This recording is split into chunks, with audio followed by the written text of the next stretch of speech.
Pada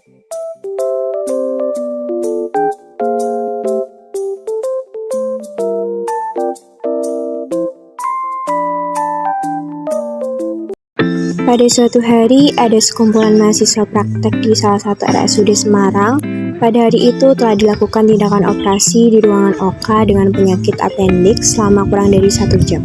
Setelah operasi selesai, ada seorang perawat yang keluar dari ruangan dan meminta bantuan kepada mahasiswa praktek untuk mensterilisasikan alat-alat yang telah digunakan.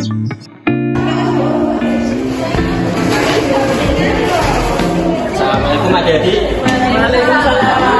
Udah pernah diajari sterilisasi alat belum? Sudah, Mas. Baik, ini kan tadi alatnya habis operasi bisa dibawa ke ruang sterilisasi terus disterilisasikan ya. Oke, siap. Kemudian salah satu mahasiswi yang bernama Risa pun menuju ruangan sterilisasi melewati nurse station. Setelah sampai di nurse station, ada beberapa mahasiswi yang kemudian menawarkan Risa untuk makan.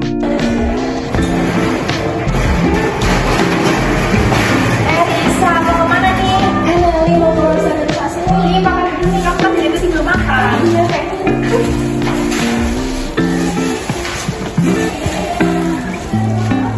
jangan langsung keluar sterilisasi dulu deh. Nanti bagiin ya. Ya, yaudah ya.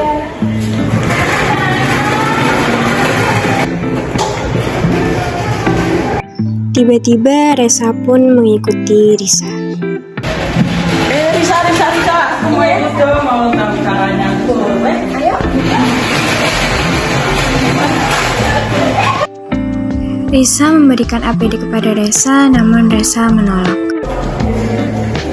Ini pakai apa dulu? Nggak usah, biar cepat. Kenapa? Nggak mau, biar cepat. Nah, tapi nanti bayarnya loh. Iya, nggak apa-apa, biar cepat. Oh iya deh kalau gitu. Setelah selesai mensterilkan alat, Resa pun merasa panas, gatal, dan sesak akibat terkena cairan etilen oksida. Kemudian mereka pergi ke nurse station dan menceritakan apa yang dialami kepada perawat.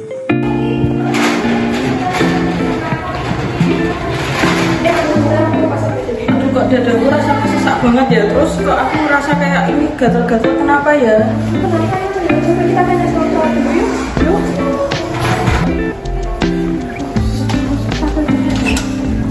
Permisi Mas. Ya. Mas, ini teman aku kenapa ya kok tangannya gatal-gatal terus dia merasa sesak? Kamu habis ngapain, Dek? Habis sterilisasi alat operasi tadi. Tapi dia tidak menggunakan APD, padahal saya sudah ngasih tahu. Kemudian perawat pun bertanya tentang detail kejadian tersebut. Yang kemudian dijelaskan oleh mereka diberikan nasihat dan diperingatkan agar tidak mengulangi hal tersebut. Akhirnya mereka pun meminta maaf. Ya Mas, maaf, tadi saya sudah lalai. Ya udah, lain kali hati-hati. Itu kan tadi alatnya sudah terkontaminasi sama cairan pasien. Itu juga bahaya buat kulit, Dek. Iya Mas. Ya udah, ikut Mas ke bagian K3 ya. Iya Mas. Kemudian Risa, Resa, dan perawat ke bagian K3 untuk melaporkan kejadian tersebut.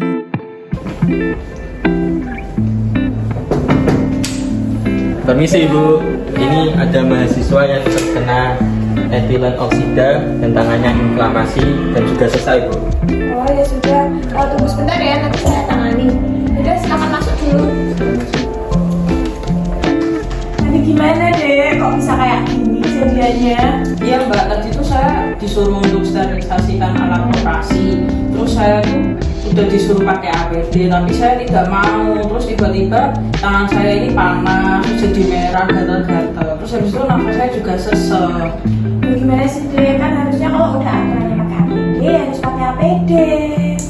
Iya, soalnya kan kalau misal mensterilisasikan alat itu harus pakai APD. Iya Mbak, tadi saya juga udah disuruh pakai APD, tapi saya kira itu cuma sebentar, jadi saya tidak mau untuk memakai APD. Besok lagi mau sebentar atau lama yang berhubungan dengan kamunya, kamu seharusnya pakai APD ya dek. Coba kalau kamu tadi sama temennya kamu suruh ikut-ikutan nggak pakai APD, nanti kan jadi bahaya semuanya. Iya Mbak, maaf Mbak, saya sudah lalai. Ya, sudah nggak apa-apa. Resa pun langsung diobati oleh petugas K3. Keesokan harinya, tim rumah sakit mengadakan penyuluhan terhadap mahasiswa tentang cara pencegahan hazard kimia, agar tidak ada lagi mahasiswa yang terkena cairan ataupun bahan kimia lainnya. Baik adik-adik semuanya, di sini kita akan menjelaskan mengenai cara pencegahan hazard kimia di rumah sakit. Apakah kalian sudah siap mendengarkan? Siap, Bu. Kita mulai saja ya. Setelah paparan materi tentang pencegahan hazard kimia di rumah sakit, akhirnya petugas melakukan evaluasi dan penutupan.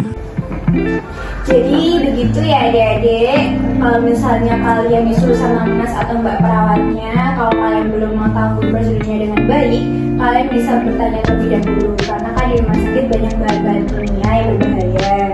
Nah, kalian juga harus berhati-hati gitu. Ya, baik Ibu, terima kasih atas penjelasannya. Ya, sama-sama. Kalau gitu, kalian bisa lanjut lagi, kita mau lanjut lagi. Oke.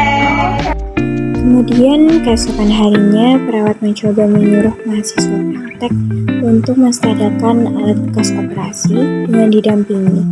Dan hasilnya setelah diperhatikan semua tindakan yang dilakukan mahasiswa tersebut tidak terkena hazard kimia.